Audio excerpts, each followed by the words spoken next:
Hello friends, welcome to our channel. Friends, வெறும் ration அரிசி இருந்தா போதுங்க. ரொம்ப அருமையான சேவை நம்ம வீட்லயே வந்துட்டு கடைகள்ல கிடைக்கிற மாதிரி ரெடி பண்ணிடலாங்க. நம்ம சேனலுக்கு புதுசா இருந்தீங்கன்னா மறக்காம சப்ஸ்கிரைப் பண்ணுங்க. அப்படியே பக்கத்துல இருக்கிற பெல் ஐகானையும் கிளிக் பண்ணிடுங்க. ஒரு பாத்திரம் எடுத்துக்கோங்க. அதுல அரைப்படி அளவுக்கு ரேஷன் புழுங்கல் அரிசியை நல்லா சுத்தம் பண்ணி போட்டுக்கலாங்க. அடுத்ததா இது கூடவே வந்துட்டு குரணை அரிசி வந்துட்டு நான் இன்னைக்கு அரைப்படி சேர்த்திருக்கிறேங்க. நம்ம குரணை அரிசிக்கு பதிலா புழுங்கல் அரிசி வேணாலும் சேர்த்துக்கலாங்க. அதுவும் ரொம்பவே நல்லா இருக்கும். இப்ப ரெண்டு அரிசியுமே வந்துட்டு நல்லா சுத்தம் பண்ணி எடுத்துக்கோங்க. இதுல இப்ப கொஞ்சமா நம்ம தண்ணி ஊத்தி வச்சுக்கலாம். அரிசி வந்துட்டு நமக்கு நல்லா ஊறி கிடைக்கணும். அதனால வந்துட்டு ஊறட்டுங்க இது கொஞ்ச நேரம். இது ஒரு 2 மணி நேரம் ஆச்சுங்க. நல்லா ஊறிடுச்சு. இதை ஒரு 2-3 டைம் வந்துட்டு நல்லா அலசி எடுத்தாச்சு. இப்ப வந்துட்டு நம்ம இதை கிரைண்டர் இல்லைன்னா மிக்சியில போட்டு நல்லா அரைச்சு எடுத்துக்கலாங்க. நான் இன்னைக்கு கிரைண்டர்ல போட்டு அரைச்சு எடுக்க போறேன். தண்ணி அதிகமா சேர்த்துற வேண்டாங்க. இப்ப அதுங்க நமக்கு அரிசி எல்லாம் வந்துட்டு நல்லா அரைப்பட்டு இருக்குது. இப்பவே வந்துட்டு நமக்கு தேவையான அளவு உப்பு இதுல சேர்த்துக்கலாங்க. நமக்கு மாவு இந்த பக்குவத்துல இருந்துச்சுன்னா கரெக்டா இருக்குங்க. இப்ப நம்மளோட மாவு ரொம்ப நல்லா நைஸா ஆட்டி எடுத்தாச்சு. ரெடி ஆயிடுச்சுங்க மாவு. அதை வந்துட்டு ஒரு கடாயில சேர்த்துக்கலாம். அடுப்பு வந்துட்டு மீடியம் ஃப்ளேம்ல வச்சுக்கோங்க. இப்ப வந்துட்டு இந்த மாவை நல்லா கிளறி விடுங்க. இது சூடாக வந்துட்டு நமக்கு கெட்டியாக ஆரம்பிக்கும்.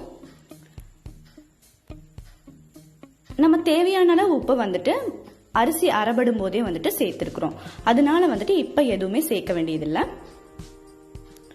நீங்க உப்பு சேர்க்காம விட்டுருந்தீங்கன்னா இப்ப கூட போட்டு கிளறிக்கலாங்க.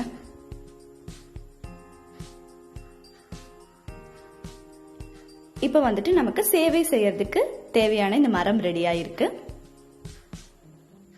இதை எடுத்து வச்சுக்கலாங்க. இந்த சைட் பார்த்தோம்னா வந்துட்டு மாவு பாருங்க அப்படியே கெட்டியாக ஆயிடுச்சு.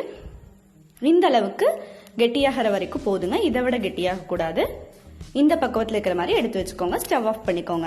அதுக்கப்புறம் வந்துட்டு இட்லி சட்டியில இந்த தட்டு இருக்கும் இல்லைங்களா, இட்லி தட்டு எடுத்துக்கோங்க. அது மேலால துணி போட்டுட்டு நம்ம கொழுக்கட்டைக்கு எப்படி மாவு பிடிச்சி வைப்போமோ அந்த மாதிரி இதை பிடிச்சி வச்சுக்கலாங்க. இதை வேக வைக்க போறோம் இப்போ. கண்டிப்பா வந்துட்டு இந்த சேவை பார்த்ததையுமே உங்களுக்கு ரொம்பவே ஆச்சரியமா இருக்கும். இது கடையில வாங்கினதா இல்ல வீட்டுல செஞ்சதான்னு தெரியாது. அந்த அளவுக்கு ரொம்ப அருமையா வரப்போகுதுங்க. ரேஷன் அரிசியில செஞ்சதுன்னு சொன்னா யாருமே நம்ப மாட்டாங்க. அந்த அளவுக்கு ரொம்பவே சூப்பரா வரும் பாருங்க. இப்ப பாருங்க அந்த இட்லி மூடி போட்டு க்ளோஸ் பண்ணி வச்சாச்சு. இது நல்லா வேகட்டுங்க.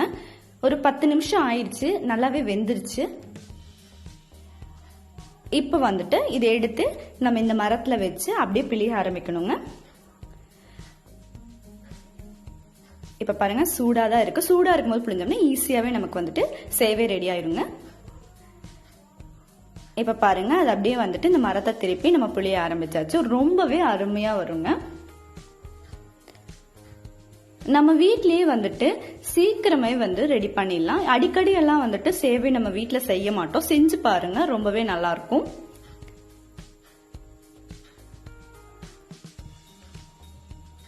ரொம்பவே சூப்பரான சேவை வந்துட்டு நம்ம வீட்லயே ரெடி பண்ணியாச்சுங்க.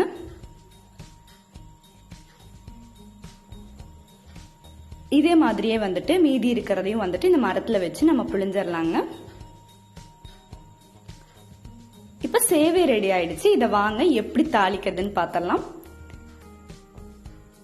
அடுப்புல ஒரு பேன் வச்சுக்கோங்க. அதுல ஒரு 3-4 ஸ்பூன் எண்ணெய் சேர்த்துக்கோங்க. எண்ணெய் நல்லா சூடாகட்டும், வெயிட் பண்ணலாங்க. எண்ணெய் சூடானதுக்கு அப்புறமா அதுல கொஞ்சமா கடுகு சேர்த்துக்கோங்க. கடுகு நல்லா பொரிஞ்சு வரட்டும். இப்ப கடுகு பொரிஞ்சிருச்சு. அடுத்ததான் இதுல வெள்ளை உளுந்து பருப்பு, கடலை பருப்பு சேர்த்துக்கோங்க. சேவை வந்துட்டு இந்த மாதிரி நீங்க தாளிச்சு சாப்பிட்டு பாத்தீங்கன்னா ரொம்பவே செம்மையான டேஸ்ட் கிடைக்குங்க கண்டிப்பா. இதுலயே வந்துட்டு சிறிதளவு கறிவேப்பிலை இலையை சேர்த்துக்கோங்க. அடுத்ததா இதுல நம்ம பச்சை மிளகாய் சேர்த்துக்கலாம். இன்னைக்கு நான் ஒரு 3 பச்சை மிளகாய் வந்துட்டு இதுக்குள்ள சேர்த்திருக்கிறேன். இதெல்லாம் நல்லா வதங்கட்டுங்க, வெயிட் பண்ணலாம்.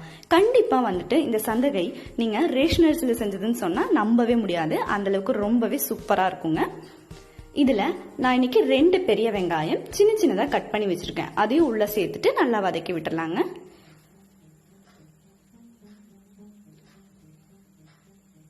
பாருங்க வெங்காயம் நல்லா வதங்கிட்டு இருக்குது. அடுத்ததான் இதுல ஒரு 4 தக்காளி பழத்தை வந்துட்டு சின்ன சின்னதா கட் பண்ணிட்டு உள்ள சேர்த்துருக்கிறேங்க. இன்னைக்கு நம்ம தக்காளி சேவை தாங்க செய்ய போறோம். இந்த தக்காளியும் வந்துட்டு நமக்கு நல்லா வதங்கி கிடைக்குங்க, வெயிட் பண்ணலாம்.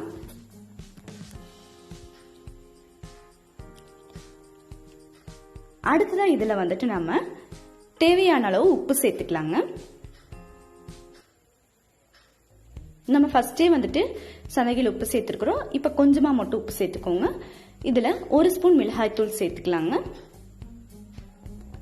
கூடவே வந்துட்டு 1 பிஞ்ச் அளவுக்கு மஞ்சள் தூள் சேர்த்துக்கோங்க. காரத்துக்கு ஏற்ற மாதிரி நம்ம கூட குறைய மிளகாய் தூள் சேர்த்துக்கலாங்க. இப்ப இதை நல்லா வதக்கி விட்டுருங்க. நம்ம சேர்த்துருக்கிற மசாலாவோட பச்சை வாசனை எல்லாம் போகிற அளவுக்கு நல்லா வதங்கட்டும். அதே சமயத்துல தக்காளி எல்லாம் வந்துட்டு நல்லா வதங்கி கிடைக்கணும். நமக்கு நம்ம லெமன் சேவை கூட செய்யலாங்க. தக்காளிக்கு பதிலாக வந்துட்டு நம்ம இதுல லெமன் சேர்த்துக்கலாம், அதுவும் நல்லா இருக்கும். இப்ப பாருங்க நம்ம சேர்த்திருக்கிற வெங்காயம் தக்காளி இது எல்லாமே வந்துட்டு ரொம்ப நல்லா வதங்கிடுச்சு. அடுத்ததான் இதுல நம்ம தயார் பண்ணி வச்சிருக்கிற சேவை எடுத்து உள்ள வச்சுக்கலாங்க. சேவை எடுத்து உள்ள சேர்த்தாச்சுங்க. கொஞ்சம் கொஞ்சமா சேர்த்துட்டு இதை அப்படியே கிளறி விட்டுறலாம். அடுப்பை வந்துட்டு சிம்ல வச்சுக்கோங்க, சிம்ல வச்சுட்டு கிளறி விடுங்க.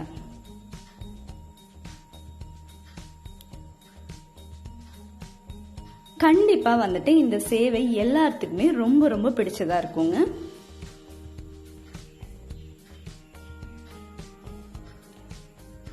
நம்ம அந்த தக்காளி மசாலாவெல்லாம் எல்லாத்துலயுமே படுற மாதிரி நல்லா கிளறி விடுங்க. மேலால வந்துட்டு மல்லித்தலை சேர்த்துட்டு நல்லா மிக்ஸ் பண்ணி விட்டுக்கோங்க. கொஞ்சம் பெரிய பாத்திரத்தில் எடுத்துட்டோம்னா வந்துட்டு நம்ம கிளறி விடுறதுக்கு கரெக்டா இருக்குங்க.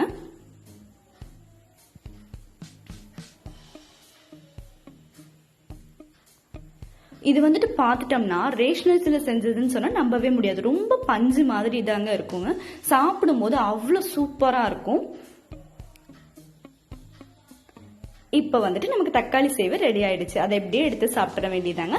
இப்போ நமக்கு இனிப்பு சேர்த்து சாப்பிடணும்னா அப்படி கூட சாப்பிட்டுக்கலாங்க. இந்த சந்தகையில கொஞ்சம் சேவை எடுத்துக்கோங்க, அதுல ஒரு 4 ஸ்பூன் அளவுக்கு தேங்காய் பூ சேர்த்துக்கோங்க. தேங்காய் பூ அதிகமா சேர்க்கணும்னு நினைக்கிறவங்க அதிகமா கூட சேர்த்துக்கலாம். இதுலயே வந்துட்டு நம்ம கொஞ்சமா சர்க்கரையும் சேர்த்துக்கலாங்க. இதை அப்படியே பிசைஞ்சு சாப்பிடலாம். இது கூடவே வந்துட்டு தேங்காய் பால் சேர்த்து சாப்பிட்டோம்னாலும் ரொம்ப அட்டகாசமான டேஸ்டா இருக்குங்க.